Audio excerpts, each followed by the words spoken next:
All right, Coach Moore. Preseason poll came out today. We were picked 10th of 11 teams.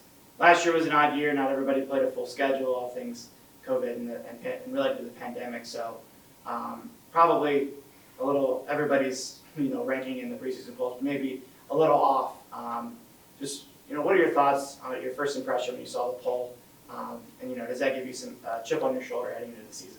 Definitely. I love the underdog mentality. So for us, with so many new faces and the 6 returners, we will have a serious chip on our shoulder. And we talked about this a lot even this summer, which is how many changes our program has had in year 3 and the new faces and then everybody that we have all together. So I'm excited because I think we're going to surprise a lot of people this season. You mentioned the newcomers. We have 7, a blend of transfers who have some experience and some true freshmen who are talented.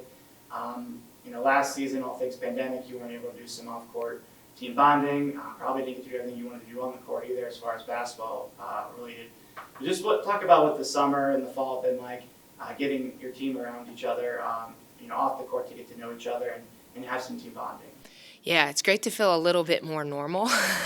So we focused a lot on that just in the preseason and the summer of the chemistry because there is so many new faces, new personalities. So we spent some time at my house. We did some team bonding together. We brought in some guest speakers that helped us as well.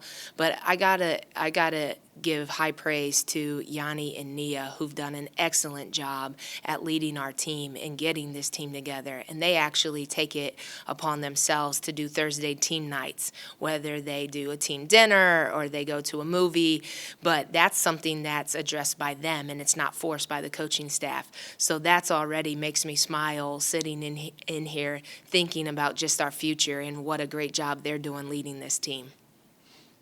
Heading into the start of your 3rd year, we have a revamped roster. You mentioned the 7 newcomers, and you're excited about having that chip on your shoulder, being an underdog, and showing people what we can do this fall. What should our fans expect to kind of see when the ball goes up in the air on opening night?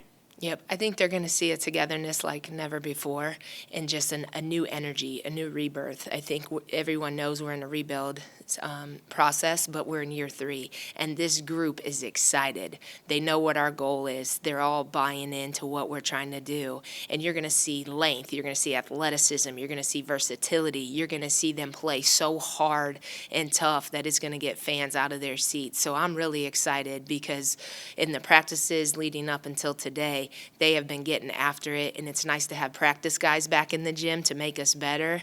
And so we're competing every day, and they all play with a chip on their shoulder, and they all play together, and it's just a new energy that's going to be in Centos this year. You mentioned the practices and the fall workouts. What's something that's impressed you? Maybe you don't have to let all the cats out of the bag, if you will. But is there something about this team in particular as a group maybe that's impressed you, and maybe is there an individual or two you're like, hey, okay, this person got better, or it's a transfer that came in, or a freshman, you're like, okay, they're going to have a big impact? Yeah, great question. So there's a couple. I would say first starts with Nia Clark. She put in a lot of work this summer. She wants to be an all-league performer, and she knows that that's going to be a tough battle. There's a lot of great, talented players in this league. So she put in the work this summer of creating a three-point shot. She wants to be three-dimensional, and she's been in the gym, and you can see that in practice carry over. I'll say another one for Yanni.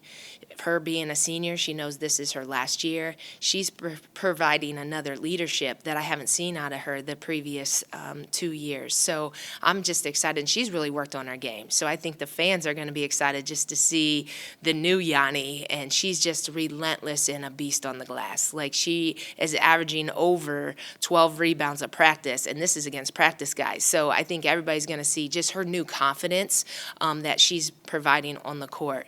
And then we had those transfers. A lot of people don't know about them because maybe they previously didn't get a lot of playing time. But they have definitely have enhanced our practices and brought us to a whole nother level. And it starts with Shelby Calhoun. She's consistent. She's one of the most consistent kids in our program, but she just brings it every day.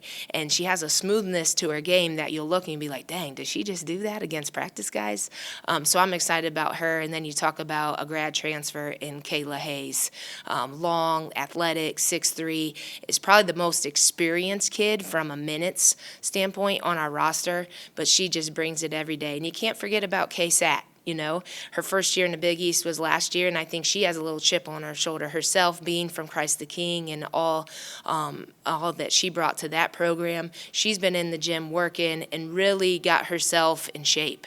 And so I'm excited because a lot of people don't really know what this team is capable of doing, and that's what we need is just play with that chip on our shoulder and keep getting better every day.